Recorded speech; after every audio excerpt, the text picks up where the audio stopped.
Welcome to the Million Vegan Grandmothers and our launch of International Calf and Cow Mother's Day. And today I have our biologist. She's going to be our biologist for International Calf and Cow Mother's Day, my dear friend, Dr. Anja Heister. Thank you for being here, Anja. Oh, thank you so much, Tammy, for inviting me. And I hear that you are a new grandmother.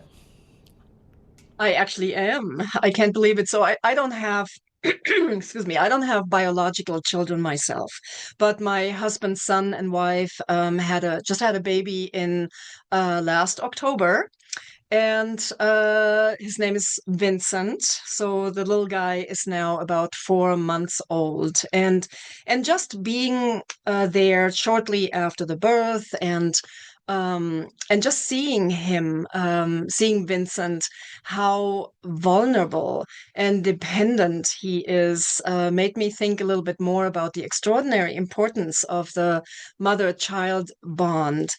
And also, if we look at that bond from an evolutionary perspective, it becomes clear how amazing and special the mother bond actually is.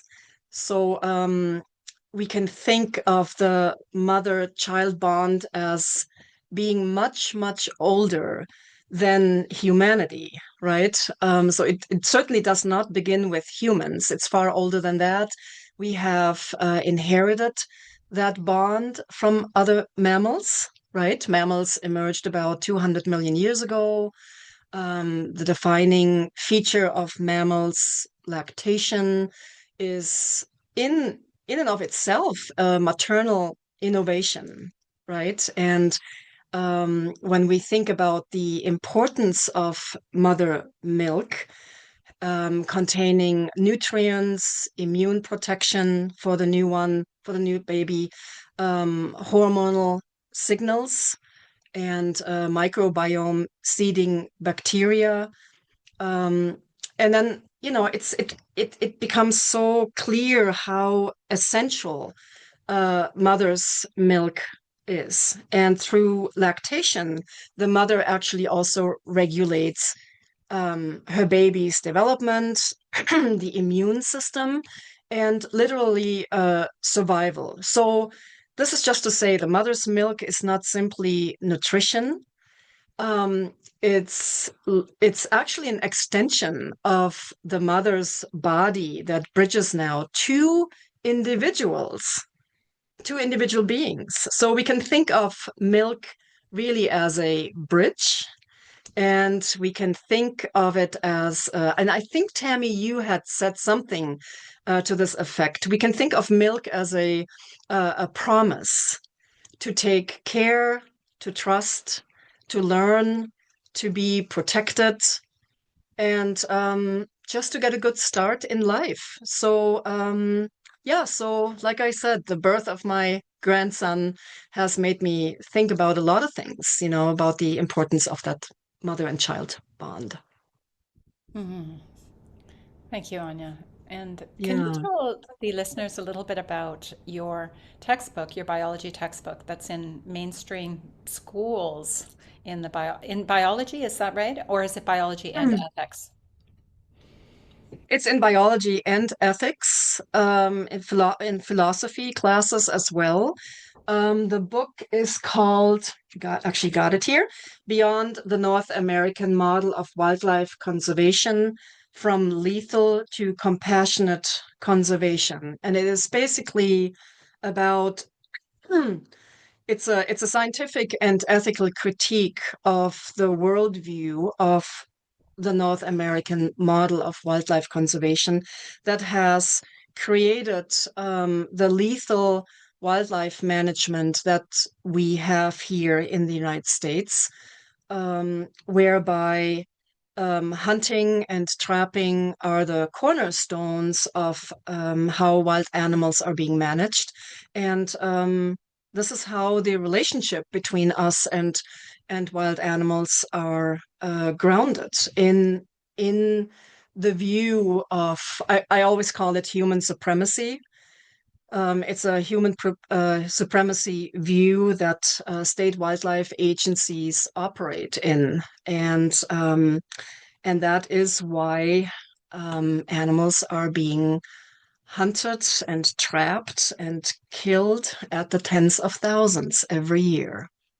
Ah, Yeah. you told a story of how many, the allowances for just Montana alone, how many bears are allowed to be killed in the spring. And so some of those, I'm sure, are mother bears that are killed. Is that correct? Oh, absolutely. What So happens in to what happens to their cubs if they come yeah, out let me looking for food for their cubs in the spring? mhm.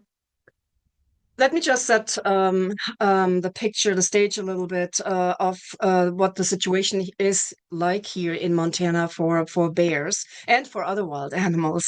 I mean, hunters and trappers have literally put a layer of wildlife-related laws, policies, regulations onto the world of wild animals. I mean, we always like to think of wild animals as free, but in the end, they're never free because uh, uh, state wildlife agencies basically, and it's all historically grown, right? So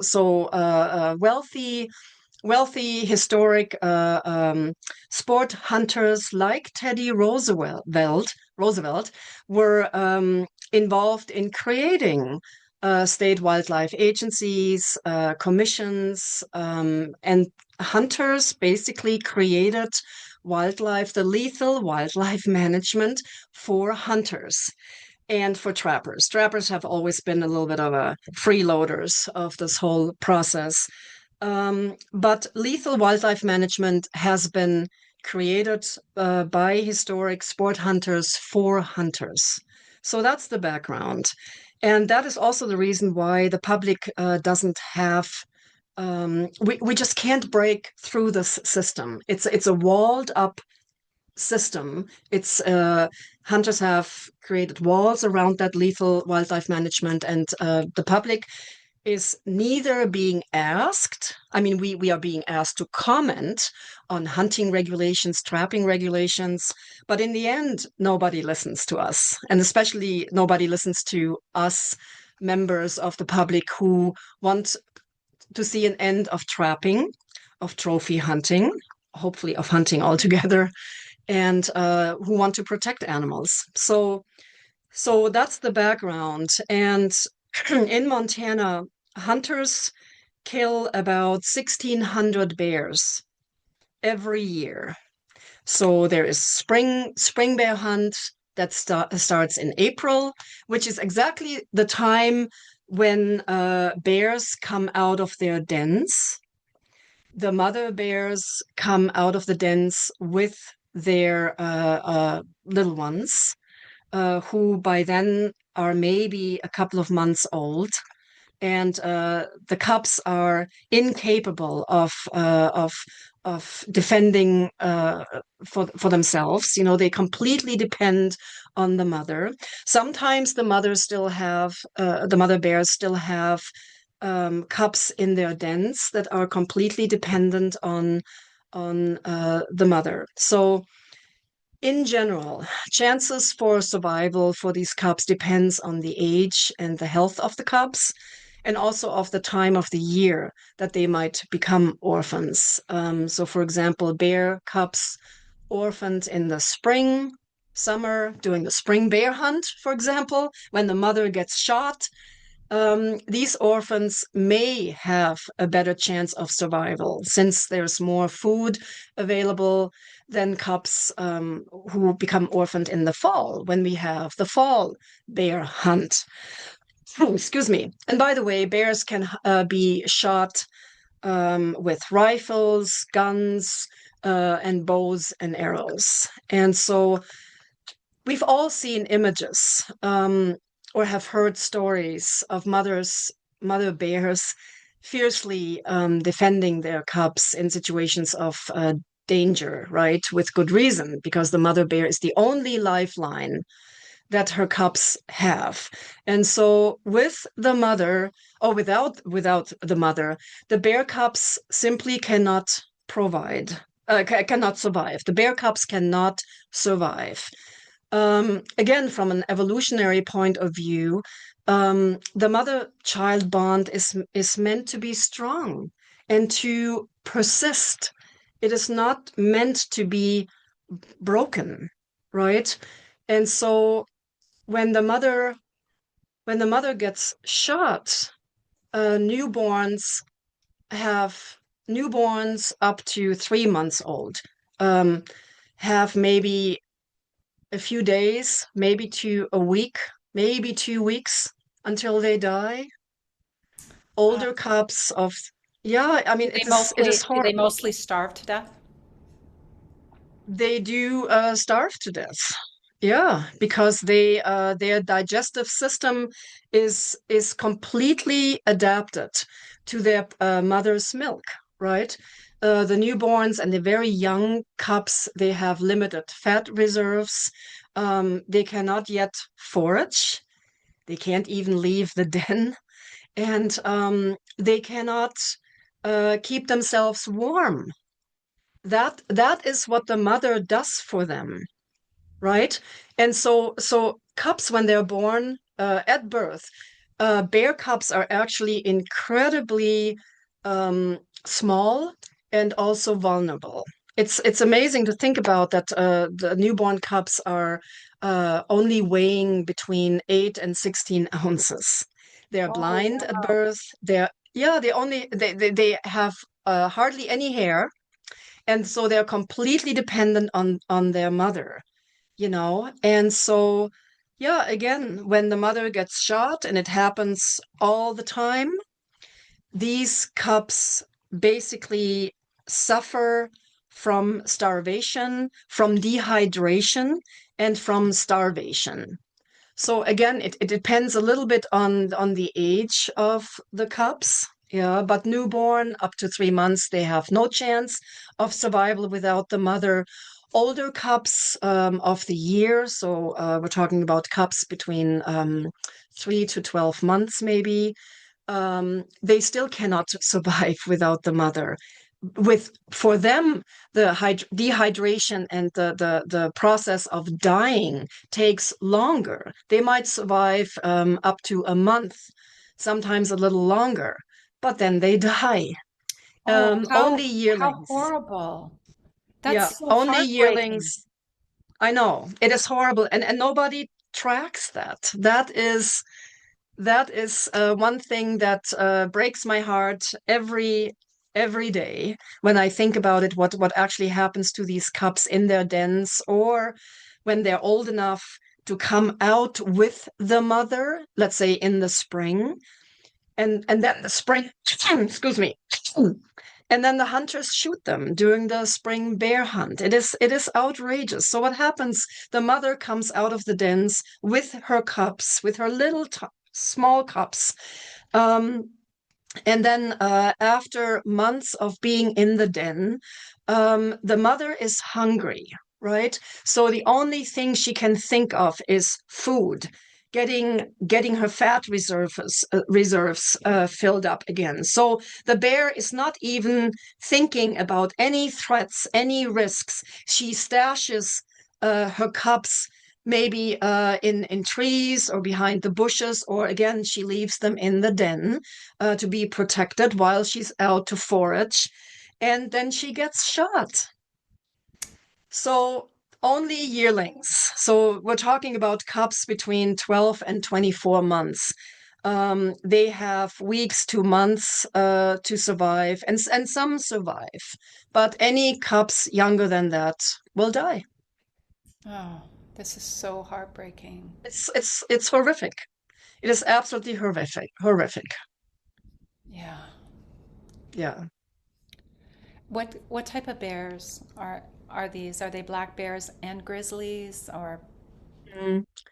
Yeah, we do have some grizzlies in Montana as well, but the estimated population of black bears in Montana, excuse me, The estimated, no, I mean, first of all, nobody knows how many bears there are in Montana. That's number one.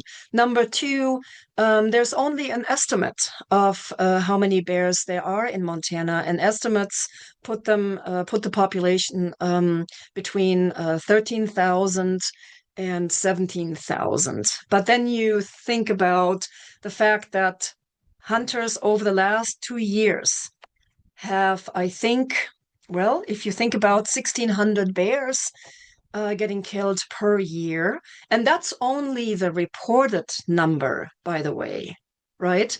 That doesn't even include the bears that are being poached, so outside of the legalized hunting season, or bears that get struck by vehicles, or bears that unfortunately get in conflict with humans.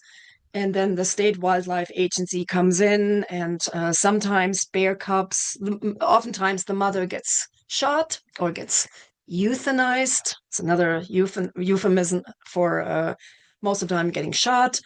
And then what happens to the bears when their mother is killed? The bears either get killed, the cubs either get killed, or they're being shipped to a zoo Oh my gosh. nationwide, So they and might then just they go, end they up. might just go shoot all the cubs too. Kill all the cubs too.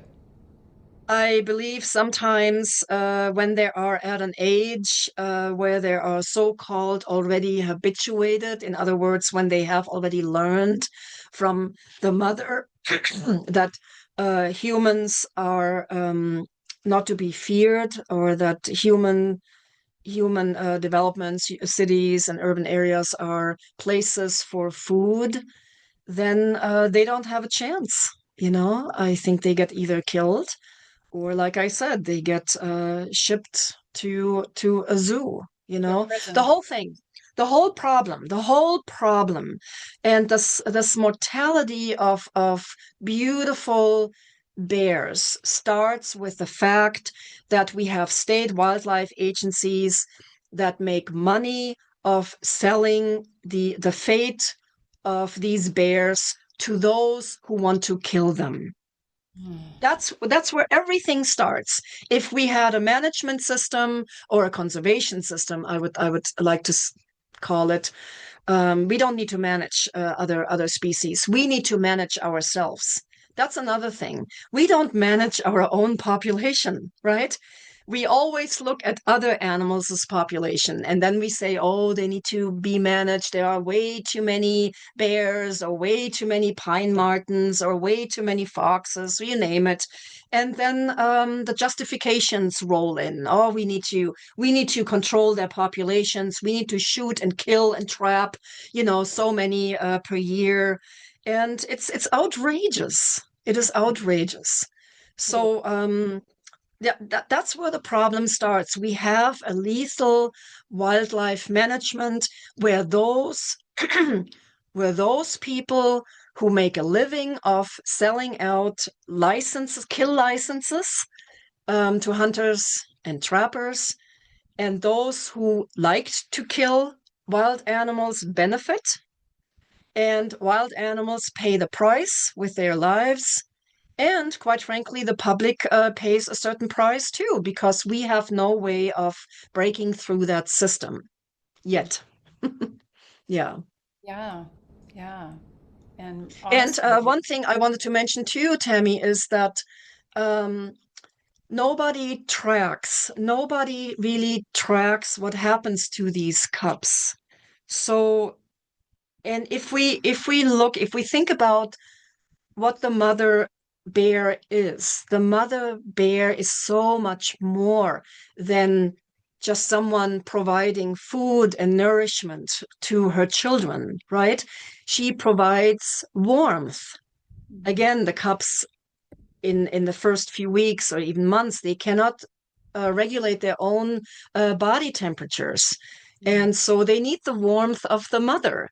They need their mother to protect them. And so the mother then also becomes a teacher, right? She teaches her cubs how to be a bear. She teaches them what to eat, how to protect themselves, and how to survive. So if the mother gets killed, I'm sorry, if the mother gets killed, uh, these bear cubs don't have the skills to survive on their own. No. Yeah. And I hear It's that bear cub outrageous. often make sounds similar to babies. They cry and they wail and they whimper and they squeal.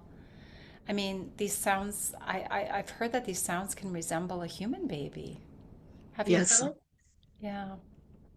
It's like they're calling I in the woods, but what does it say about humanity when we leave these babies in the woods without a mother, when we take a life of a mother, you know? yeah, I mean, I think even if someone hasn't heard a bear cub squeal or yelp and cry for their mother, we all have had experiences either with kittens or with puppies, and it's the same thing.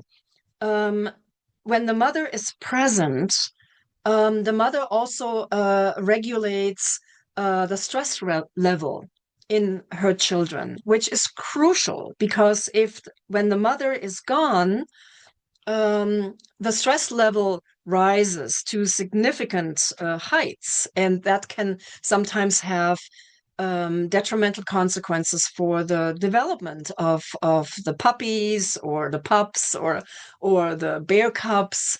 And so so what I think what it says when about us is when we don't recognize the similarity or the sameness, right? Um, it says a lot about us being so caught up in our human supremacy worldview. This is my own opinion. We're so caught up in the human supremacy worldview, the belief that only humans matter and that other animals are just means to an end, right? Um, and and I think it is because of that belief that is so deeply embedded in every aspect of our society that we are blind toward the pain and the suffering we cause other animals who are as sentient, intelligent as we are, and who have the same interests and needs as we humans do. Nobody wants to die prematurely. Nobody wants to be harmed. We all want to live our lives as best as we can. We want to feel happiness, joy. We want to raise our families, and we want to survive and thrive. Mm-hmm. Mm-hmm. Mm-hmm. We're all the same. We're the same. We're We all the mother, same. mother and baby of all species are the same. We are not. Yes. In fact, we're probably a lesser species when we think about how much harm we do to other species, you know, not to survive, but for other really perverse and unhealthy reasons. And, you know, Absolutely. Absolutely, Tammy. Yeah. one of the things I think about a lot, because I live in a prairie region where there's lots of farms, and the apex predators are really, really targeted here to the Yeah. degree that, you know, the circle is really gets really imbalanced, and I know that farmers have permission to kill any animal that comes on their land. And, you know, sometimes it might be a mother wolf or a coyote that's killed when she goes after Yeah. quote unquote easy prey on farms. So, Yeah. what happens with the baby pups? How Well, dependent are same. those baby pups? For how long? Do you know? Let's say this with wolves and coyotes, it's the situation is a little bit different because unlike bears, we just talked about, these animals are social animals, right? So they live in groups and families called packs. I'm talking about wolves. And that social structure can sometimes buffer the loss of the mother, but only under certain conditions, right? So, in general, orphaned wolf pups and also coyote pups often die when their mother is killed, especially when they're newborn or very young.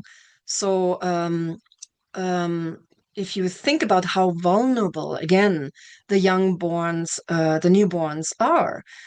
In wolves, the pups are blind for the first 2 weeks, 10 to 14 days. They are, again, unable to keep themselves warm, so they depend on the mother. They are unable to travel yet or feed independently. And during that time of high vulnerability, the mother plays a unique role, and where she stays in the den almost the entire time because of that high sensitivity and high vulnerability of her pups. So she nurses the pups for about 5 to 8 weeks. She protects the pups from predators, right? So during that stage, when the mother dies, the pups cannot survive. Even if the father survives, obviously he cannot nurse the pups. And so sometimes uh, or if other family members cannot compensate for the loss of the mother, then they die within days or weeks. So we know from wildlife rehabbers, for example, um, that after 3 to 4 months only, survival is possible, but only if the family stays alive and intact. When pups are about 5 to 6 months old, there's a moderate chance of survival. Only when the pups are about 7 months or older, um, can they survive. You know, so again, this here also shows not only the importance of the mother for the newborn, for the pups. So it shows the importance of that mother-child bond. But we also know that mothers are essential for the stability of the family, right? So that means when mothers are killed, often the entire family collapses and they dissolve, which in turn increases mortality for the pups. So it's always a total disaster when the mother wolf or mother coyote or any animal mother is killed. Yeah. Yeah. Yeah. You know, when I Yeah. first met you, Anya, you shared a story about a pine marten that was caught in a snare and how that really, really changed your life. Could you tell a little bit about that story? And then wondered if you could add on to that whether there's a lot of mothers that are caught in these traps. I know that you're part of Footloose, Montana, and you've Mhm. studied this trapping, snaring, perverse industry. And I just can imagine the mothers often being the ones looking for food that get caught in a snare, in snares. Mhm. That's exactly right. Trappers always claim that they help keep the animal populations, whatever they talk about, pine marten, foxes, bobcats, whatever, otters, that they keep the populations healthy. But that is such nonsense because, like you just mentioned, it is usually it's usually the animals who are hungry, who are healthy, who travel across the landscape. So it's we founded Footloose, and I'm a co-founder. We co-founded Footloose Montana in 2007, and we are an organization to whose mission is to end the cruelty of trapping for fur and for recreation on public lands in Montana. And we're also very concerned and would like to see an end of trophy hunting, especially of the large carnivores. Think of mountain lions or wolves or bears. Um, Grizzly bears are still under the Endangered Species Act protection, so they're still protected, federally protected, but there are attempts to delist the grizzly bears, and once grizzly bears are being delisted, once they lose their federal protection, lethal management falls to the state agency, the state wildlife agency, and then we will see a hunting season of grizzly bears as well. So I have personally seen wild animals in traps. I have seen coyotes in traps, and as you've mentioned, I have seen a pine marten hanging in a leg hold trap, suspended in the air, just hanging there between the trees. And we were able to liberate that poor pine marten. She was a female, a beautiful animal, brown golden fur, and that pine marten survived, at least for a while. We don't know what happened to her. Once after we released her, she limped away from us and then turned around and looked at us. And by then, the three of us, my husband, his son, and I, we were absolutely in tears. And then she turned around and ran into the woods and disappeared. But did she survive in the long term? We don't know. Did she have any young in a den, in a hole in her home? We don't know. We don't know. And if she did they survive? We don't know. Lethal wildlife management only tracks the number of individual animals killed here in Montana. Trappers kill tens of thousands of wild animals every year in Montana, annually. So that's And this is just bobcat. Montana. This is just That's Montana. just Montana. That Mm. is just Montana. Hmm. And they kill bobcats, they kill foxes, they kill swift foxes, tiny swift foxes who had to be reintroduced because the trappers had all killed them off. So now the wildlife agency, our state wildlife agency, Fish, Wildlife and Parks, a few years ago reintroduced swift foxes and then immediately opened a trapping season on these poor foxes. They're tiny. And so trappers kill them. They kill beavers. They kill otters, pine marten. They used to kill lynx. They used to kill wolverine. These two species are now threatened, so they're sort of protected. But what is protection? When you think about trappers setting hundreds, thousands of leg hold traps, carny bear traps, snares across public lands. These traps are all baited, so any hungry animal will be lured into these traps, including dogs, by the way. So many dogs every year get injured. Some of them even die in traps. I mean, the whole thing is absolutely outrageous.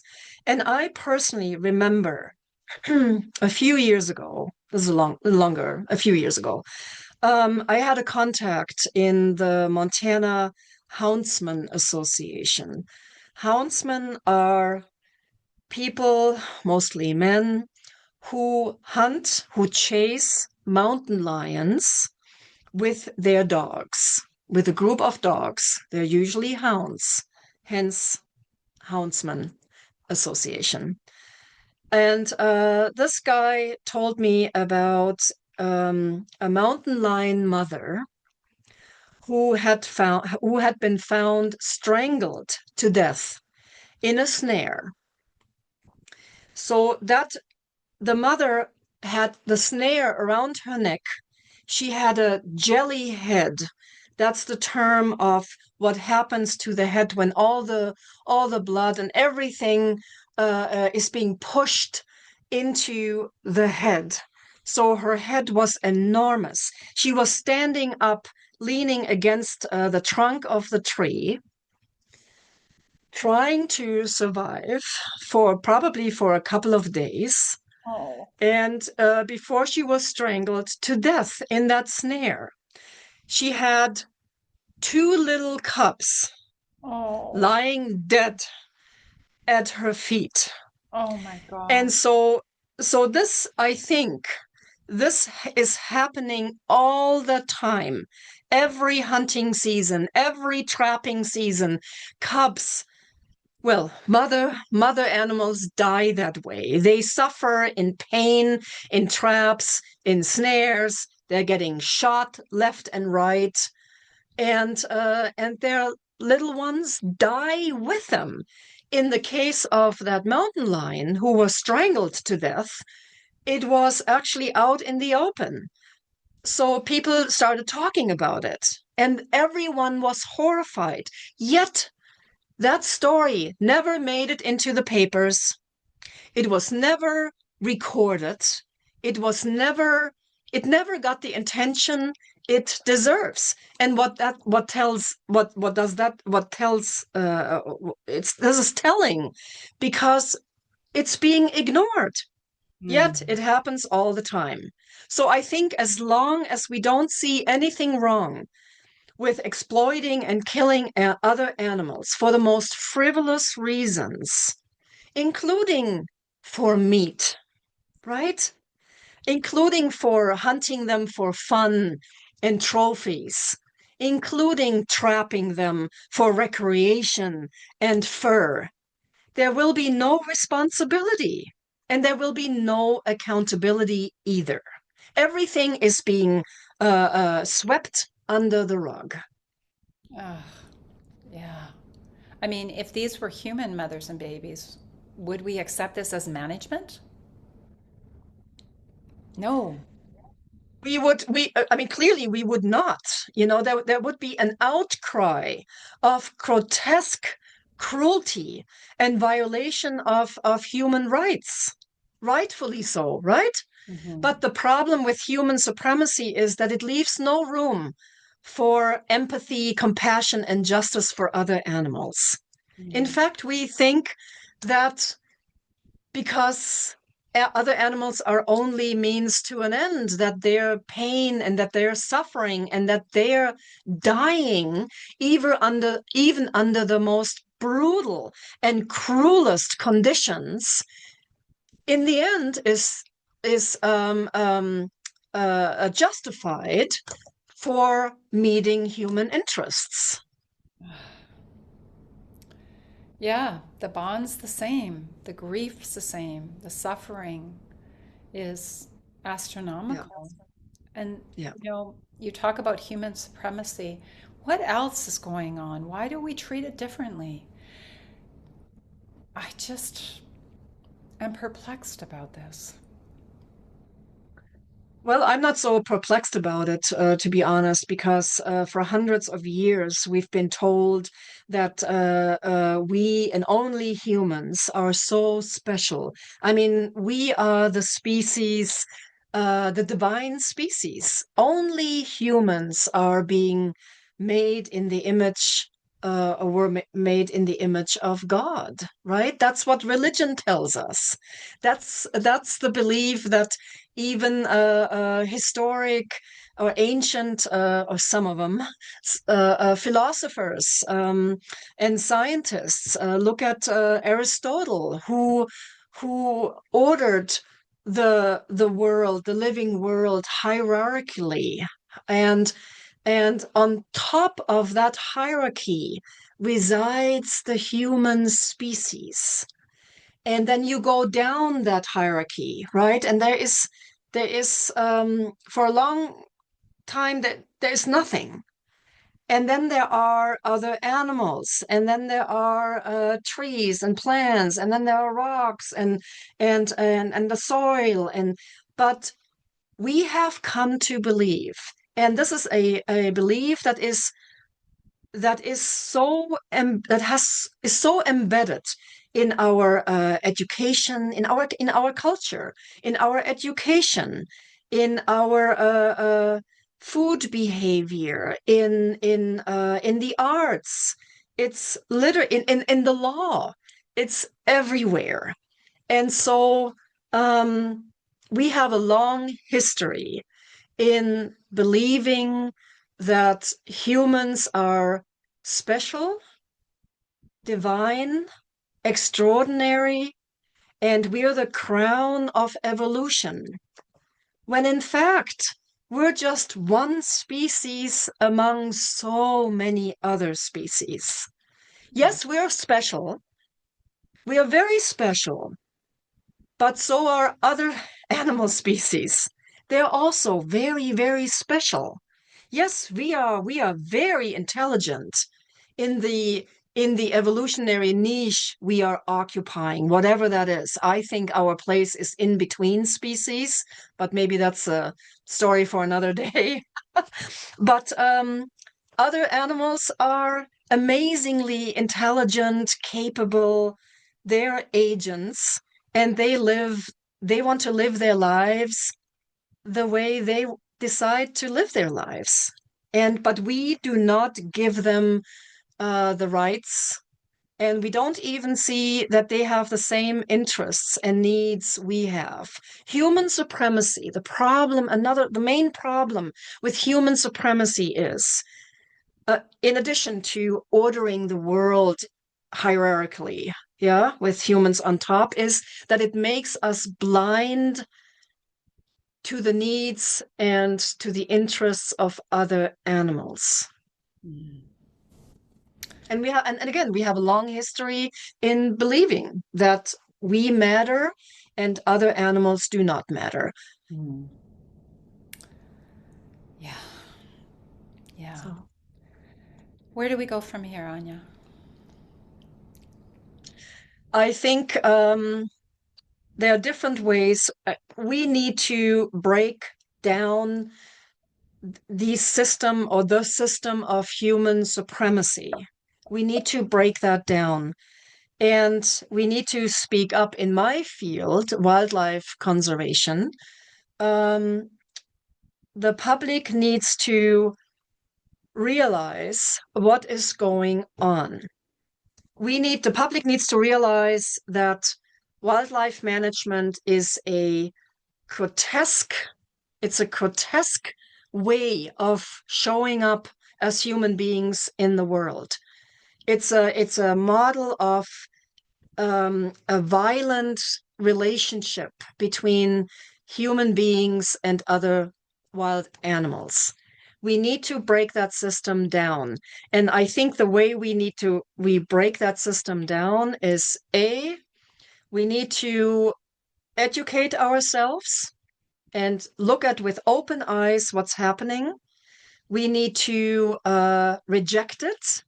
And we need to let our elected officials know that this is not acceptable.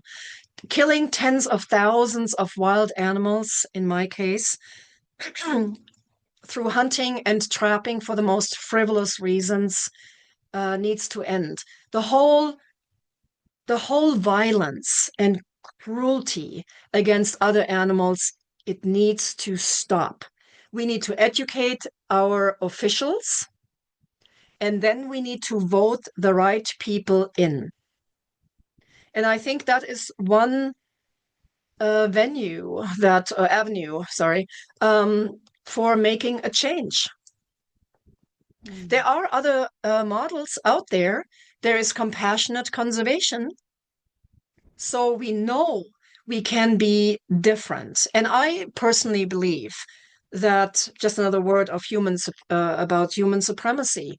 I believe human supremacy is also the root of all the intertwined crises we have right now. We're looking at out of control human population growth, appropriation of humans of the land that is available, and the water that is available to humans.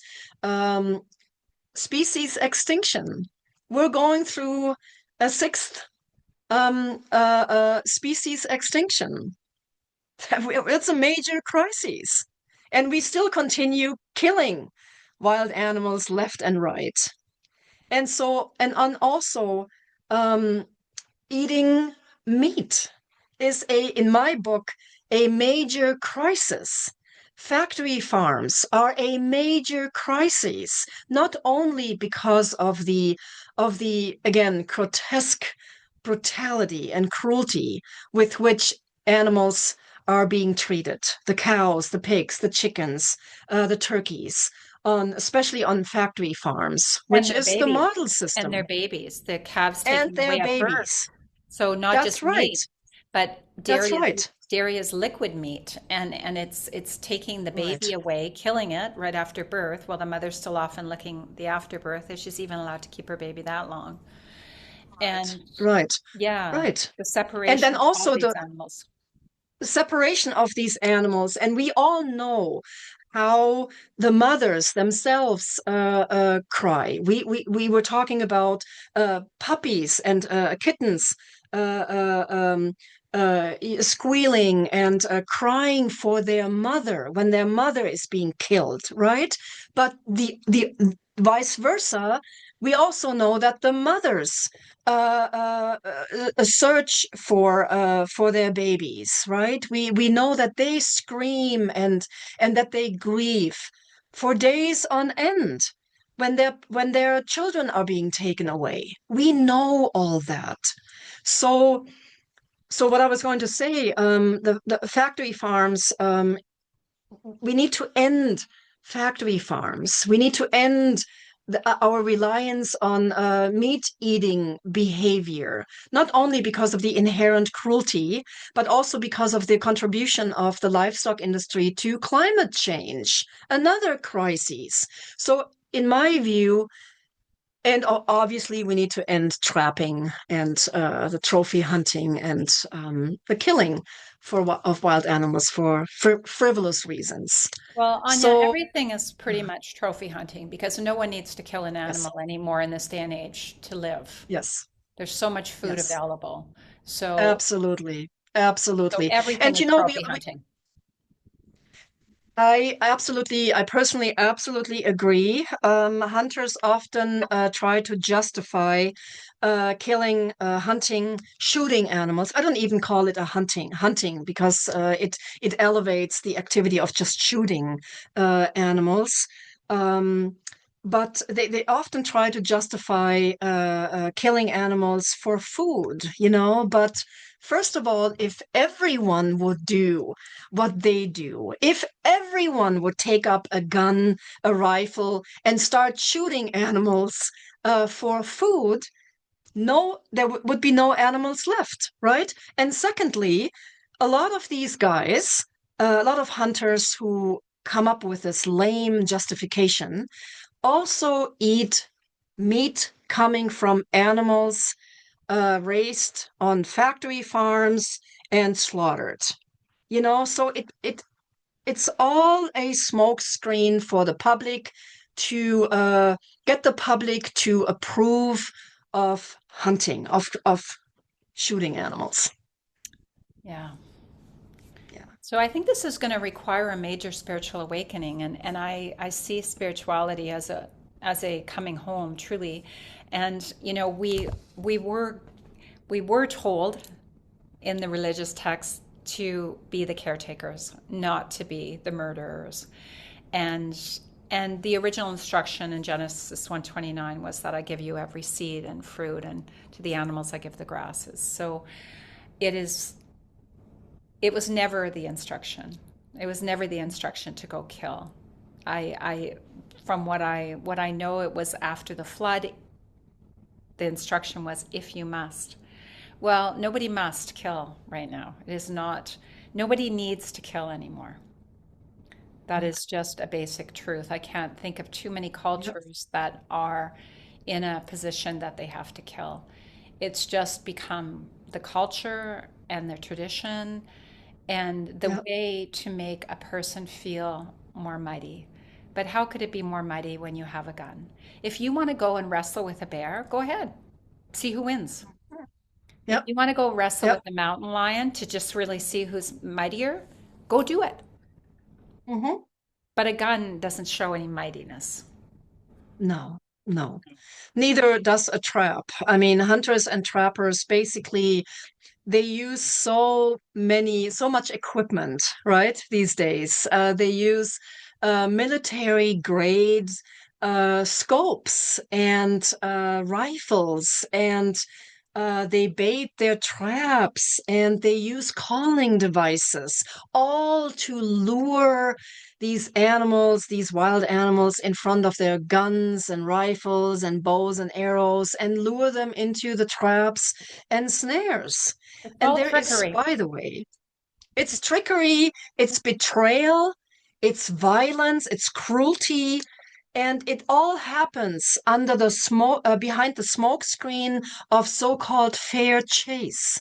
There is no fair chase. Again, this is a smoke screen that sportsmen and sportswomen, so-called sportswomen, sportsmen, have come up with, getting the approval of the public for their murdering wild animals. Perverse. Yeah. Well, we're calling right now on all mothers, all grandmothers, all families that are listening to this podcast to widen your circle of compassion. We're calling on you to look at the mothers of other species and to awaken to that truth of what we're doing to other beings, we're doing to ourselves, because it's showing up all the time in our human society of the breakage of bond between mothers and babies and the perverse ways we feel we can treat children and women and many, many people. So take a big breath and let's just let all the heaviness of this truth not land within us, but land in a place that's going to bring on the belief that the understanding, the faith that we are in a huge transition of awakening, huge transition of awakening. Mm. And that thank you, Anja, for bringing this truth so that we can help everyone listening to make that connection between the mothers and babies and the families of all species. Thank you for being here. Tammy, can I say one last thing? Yes, absolutely, of course. Actually, too, I don't know if we still have time, but I Yes. just wanted to end with saying two things. One is, as I've mentioned before, there are other models out there, right, to model our relationship with other animals, whether with domestic animals or wild animals. In my field, there is a new or different model that's called compassionate conservation, Mhm. which is an international movement with a goal to bring compassion for individual animals into conservation decision making, and to shift conservation from that lethal model to compassionate practices that honor the intrinsic value and the rights of animal species and individual animals. So I just want your viewers to know that there are other ways of being in the world for us. And one last thing I wanted to say is, again, thank you very much for inviting me today. I really enjoyed it. And I'm also very honored to be the compassionate conservationist. I'm sorry. I'm very honored to be the compassionate conservationist spokesperson to support the Million Vegan Grandmothers launch of International Calf and Cow Mother's Day 2026, an event held in honor of the sacred bond between mothers and babies of all species. Thank you. Thank you so much, Anja. We're so honored to have you. Thank you.